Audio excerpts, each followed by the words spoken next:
Okey, bila kita bincang berkaitan dengan binatang akhir zaman, banyak ayat Quran dan hadis Nabi sallallahu alaihi wasallam yang menceritakan berkaitan dengan binatang dabbatul ard ni, binatang akhir zaman. Kalau kita tengok makna dari sudut bahasa, setiap yang berjalan di atas muka bumi ni. Kalau tengok istilah pula, dabbah ni adalah sejenis binatang yang akan keluar di akhir zaman apabila manusia dalam keadaan jauh daripada agama Islam. Dan keluarnya dabbah ni di antara tanda-tanda besar akhirnya dunia ni, itu akhir kiamat. Jadi Imam At-Tabrani ada menyebut bila ditanya berkaitan dengan dabbah ni akan keluar apabila manusia sudah tidak menyeru kepada kebaikan dan tidak mencegah kepada kemungkaran. Dan Imam Ibn Kathir ada menyebut binatang ini ataupun dabbah ini akan keluar pada akhir zaman semasa manusia melakukan kerosakan dan manusia meninggalkan segala perintah-perintah yang disuruh oleh Allah Subhanahu Wa Taala, dan pada ketika itu manusia menukarkan agama asal mereka itu Islam kepada agama yang bukan Islam. Jadi sebenarnya dekat mana dabbah ni akan keluar? Saya yakin soalan ni akan jadi soalan yang famous sekali. Soalan yang paling ramai orang akan tanya di ruangan komen kat bawah ni, dekat mana dabbah ni akan keluar?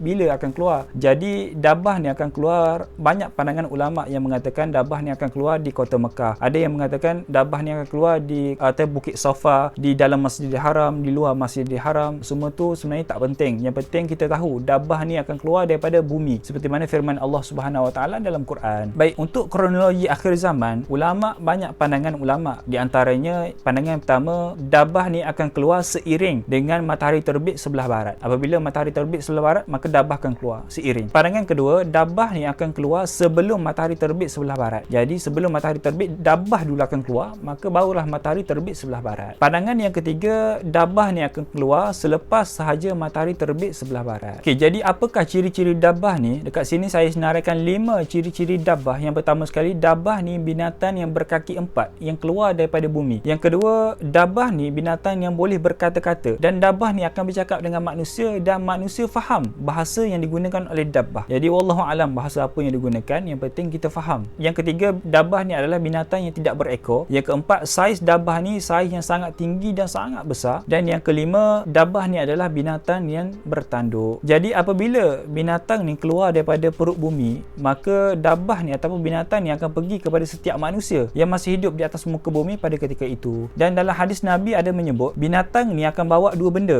Yang pertama sekali, binatang ini akan bawa cicing Nabi Sulaiman alaihi salam. Yang kedua, binatang ni akan bawa tongkat Nabi Musa alaihi salam. Apa je yang dabbah ni akan katakan kepada kita? Yang pertama sekali, dabbah ni akan kata dalam hadis Nabi, apabila dabbah datang kepada seseorang, maka bila seseorang itu tengah solat ataupun tengah tutup aurat, dabbah akan kata, baru sekarang kamu nak solat? Kalau tutup aurat, baru sekarang kamu nak tutup aurat? Jadi apabila dabbah ni datang kepada seseorang, dabbah akan mengeluarkan salah satu di antara cincin Nabi Sulaiman ataupun tongkat Nabi Musa. Andai kata dabbah ni mengeluarkan cincin Nabi Sulaiman alaihi salam, maka dabbah ni akan meletakkan pada badan kita pada ketika itu. Lalu muka manusia secara automatik akan berubah kepada hitam kehitaman. Mulai saat itu, kata Nabi sallallahu alaihi wasallam, manusia tidak lagi akan memanggil kita dengan panggilan nama. Kalau nama kita Yusuf, manusia tak akan panggil lagi kita ni Yusuf, Khalid ke dan sebagainya. Tapi pada saat itu orang akan panggil kita sebagai panggilan mungkin agak kasar, tapi hey kafir. Tapi andai kata dabbah ni mengeluarkan tongkat Nabi Musa alaihi salam, maka manusia akan panggil kita dengan panggilan hey mukmin. Jadi sehinggalah Nabi sallallahu alaihi wasallam menggambarkan suasana ketika itu. Nabi memberi contoh ketika mana ada rakan lalu ataupun ada sahabat yang lalu, maka kita akan memanggil dia dengan panggilan hey kafir, jom makan. Allahu akbar. Besar tu panggilan hey kafir, jom makan tu. Maka di saat itu kita akan tahulah kita ni kafir ataupun mukmin. Dan dabbah ni apabila dia pergi kepada setiap orang, dia tak mencederakan orang,